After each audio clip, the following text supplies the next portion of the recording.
नमस्कार दोस्तों, मैं राजेश चौहान आपका हार्दिक स्वागत करता हूं आपके ही अपने चैनल राजेश क्लासेस में। आज से मैं जो कहानी की सीरीज लेकर आऊंगा वो बेहद रोचक तो होने ही वाली है। साथ ही हर कहानी के अंत में आपको एक ज़बरदस्त सीख भी मिलेगी, जिसका उपयोग करके आप जीवन के हर क्षेत्र में सफलता के झंडे गाड़ेंगे, ऐसा मेरा पूर्ण विश्वास है। और इसके अलावा इस कहानी के माध्यम से हम नए नए वर्ड्स की मीनिंग को तो जानेंगे ही, साथ साथ ग्रामर और टेंस के पोर्शन को भी बड़ी ही बारीकी से कवर करते जाएंगे। और कहानी के दौरान आने वाले इंग्लिश वर्ड का सही सही प्रोनाउंसिएशन करना भी सीखेंगे, जिससे आपको इंग्लिश पढ़ना, लिखना, बोलना और समझना बिल्कुल आसानी के साथ और बहुत सही सही आने लगेगा।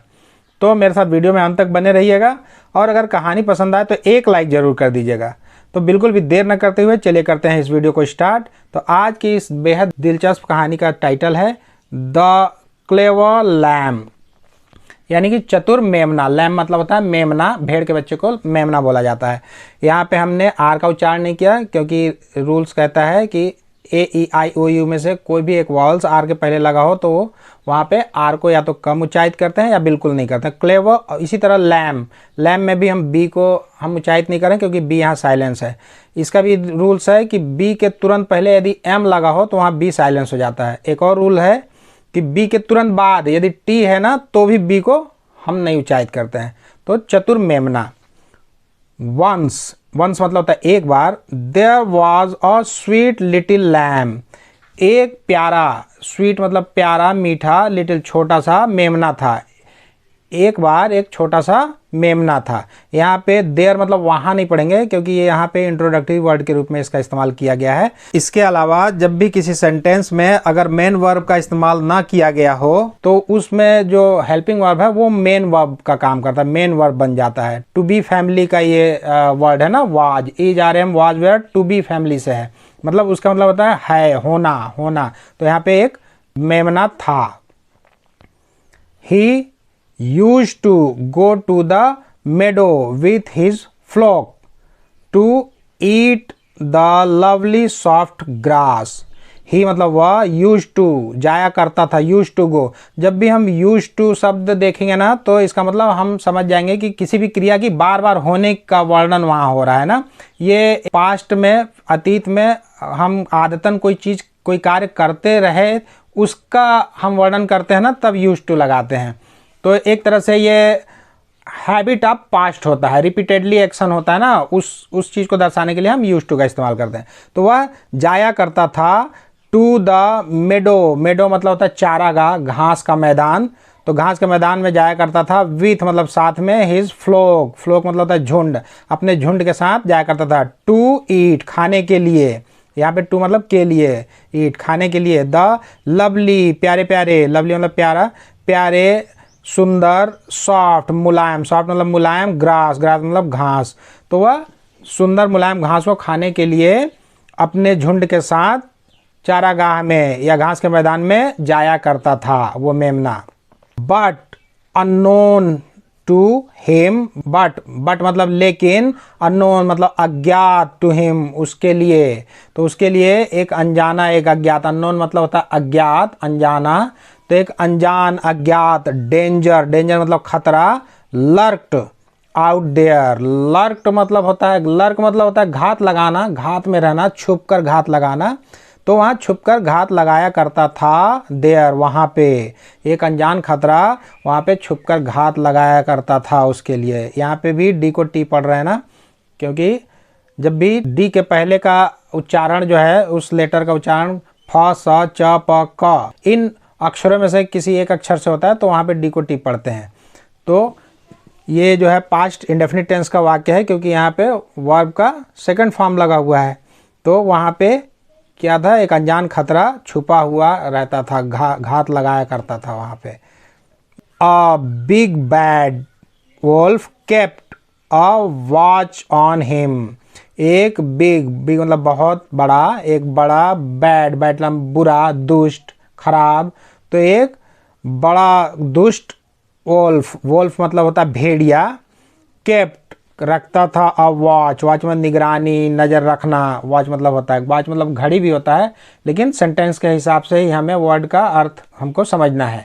तो यहाँ पे निगरानी रखता था, ऑन हिम उसके ऊपर, एक दुष्ट भेड़िया जो था उसके ऊपर हमेशा नज़र रखता था। ये भी पास्ट इंडेफिनिट टेंस में बात हो रही, क्योंकि कीप का सेकंड फॉर्म लगा है केप्ट, रखता था। वन डे, एक दिन, the wolf attacked the lamb and carried him away. एक दिन जो भेड़िया था अटैक कर दिया, हमला कर दिया द लैम, मेमने के ऊपर एक दिन भेड़िया हमला कर दिया, और कैरी मतलब ढोना, ले जाना, और उठाकर ले गया हिम अवे, दूर ले गया, और उसे उठाकर दूर ले गया। बट लेकिन the lamb was very clever, लेकिन मेमना बहुत चालाक था। इस सेंटेंस में भी वर्ब नहीं है, मेन वर्ब नहीं है, इसलिए हेल्पिंग वर्ब जो है मेन वर्ब की तरह इस्तेमाल हो रहा है यहाँ पे, और ये इसकी विशेषता बतला रहा है लैम, मेमने की, कि वो चालाक था।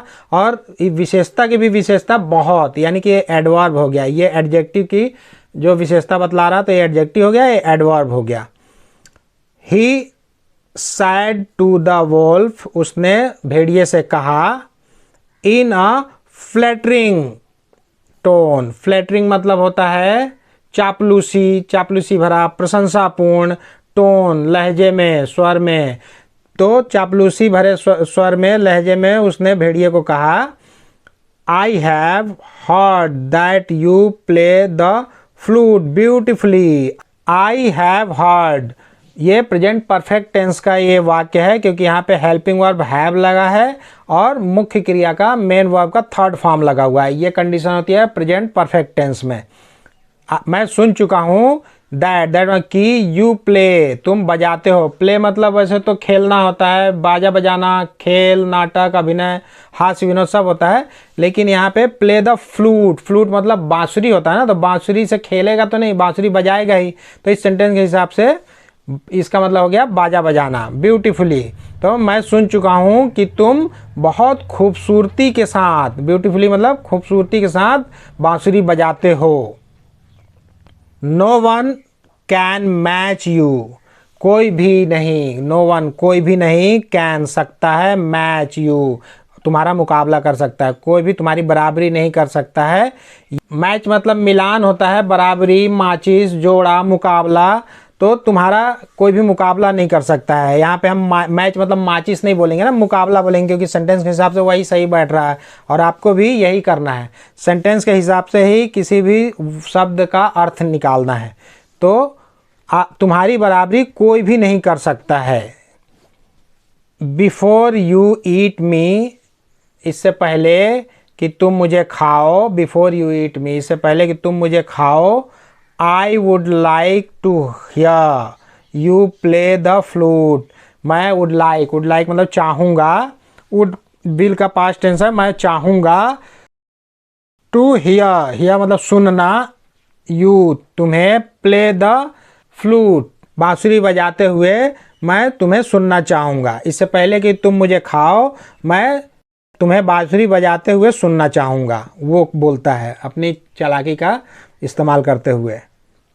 The wolf was very flattered to hear this, इसको सुनने के बाद भेड़िया बहुत प्रसन्न था।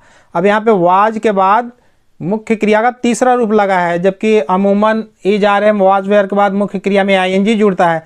तो जब भी is are am was were के बाद मुख्य क्रिया का तीसरा रूप लगेगा ना, तो वहाँ पे वो मुख्य क्रिया ना होकर एडजेक्टिव की तरह बिहेव करने लगता है, यानी कि ये इसकी स्थिति बता रहा है, नाउन की स्थिति बता रहा है ना, कि वो प्रसन्न था। He took out his flute and began to play। वह took out निकाला अपना फ्लूट, अपना बांसुरी निकाला, और began स्टार्ट हो गया, शुरू हो गया, to play बजाना शुरू कर दिया उसको। वह अपनी बांसुरी निकाला और बजाना शुरू कर दिया। The lamb kept telling him to play different tunes। Lamb जो मेमना था वो केप्ट टेलिंग बताता रहा, हिम उसे, टू प्ले बजाने के लिए, डिफरेंट ट्यून्स अलग अलग ट्यून्स को, अलग अलग धुनों को बजाने के लिए वह कहता रहा। मीनवाइल इसी दौरान, इसी बीच, मीनवाइल मतलब इसी बीच, the shepherd and the dog heard the flute. इसी दौरान जो शेपर्ड मतलब होता है चरवाहा, गडेरिया, ग्वाला, तो जो चरवाहा था वो और उसके डॉग्स, उसके कुत्ते, उन्होंने सुना द फ्लूट, बांसुरी की आवाज़ को सुना। दे इमीडिएटली गॉट इनटू एक्शन, वह तुरंत, फौरन, इमीडिएटली मतलब फौरन, गॉट इनटू एक्शन, हरकत में आए। सीइंग द वोल्फ, भेड़िए को देखकर, दे अटैक्ड हिम, वे उस पर आक्रमण कर दिया, उन्होंने उस पर आक्रमण कर दिया। एंड ड्रोव्ड हिम अवे, और उसे दूर भगा दिया, ड्रोव्ड हिम अवे, उसे दूर भगा दिया। The lamb happily went back to his flock, जो मेमना था, भेड़ का बच्चा, वह हैप्पीली, खुशी खुशी, वेंट, गया, बैक, वापस चला गया, टू हिज फ्लॉक, अपने झुंड के साथ वो मेमना खुशी खुशी वापस चला गया। अपनी चतुराई का इस्तेमाल करके वो भेड़िए को झांसा दे दिया और उसके बाद वो चला गया। तो इस कहानी से हमें ये शिक्षा मिलती है, इसका मोरल ऑफ द स्टोरी ये है, मोरल मतलब नैतिक, तो मोरल ऑफ द स्टोरी ये है कि keep your wits about you, अपने बारे में अपनी बुद्धि बनाए रखें, यानी कठिन स्थिति में भी सूझबूझ के साथ क्रियाशील होने के लिए तत्पर रहें। जब भी कोई खतरनाक या कठिन अप्रत्याशित रूप से कोई घटना घटती है ना, तो त्वरित सोच के साथ प्रतिक्रिया दें। आपको भी यही करना है कि विपरीत परिस्थिति में आपको बिल्कुल अपना धीरज नहीं खोना है और बुद्धि लगाकर उस परिस्थिति से निकलने के लिए keep your wits about you, अपने बारे में अपनी सूझबूझ को प्रदर्शित करें वहाँ पे। इससे क्या होगा कि आप जीवन में किसी भी संकट में फंसेंगे तो तुरंत निकल जाएंगे। इस कहानी में आज के लिए बस इतना ही। इस कहानी के माध्यम से आज भी हमने नए नए वर्ड्स की मीनिंग को जाना और ग्रामर की बारीकियों को भी जाना। अगर मेरा यह वीडियो आपको पसंद आया तो प्लीज़ वीडियो को लाइक करें, चैनल को सब्सक्राइब करें और बेल आइकन को प्रेस करके ऑल पर जरूर सेट कर लें, ताकि मेरे आने वाले हर वीडियो का नोटिफिकेशन सबसे पहले आपको मिल सके। तो बहुत जल्द मिलते हैं एक और मज़ेदार और ज्ञानवर्धक वीडियो के साथ। तब तक के लिए आप लोग अपना ध्यान रखें, खुश रहें, मस्त रहें, स्वस्थ रहें। नमस्कार।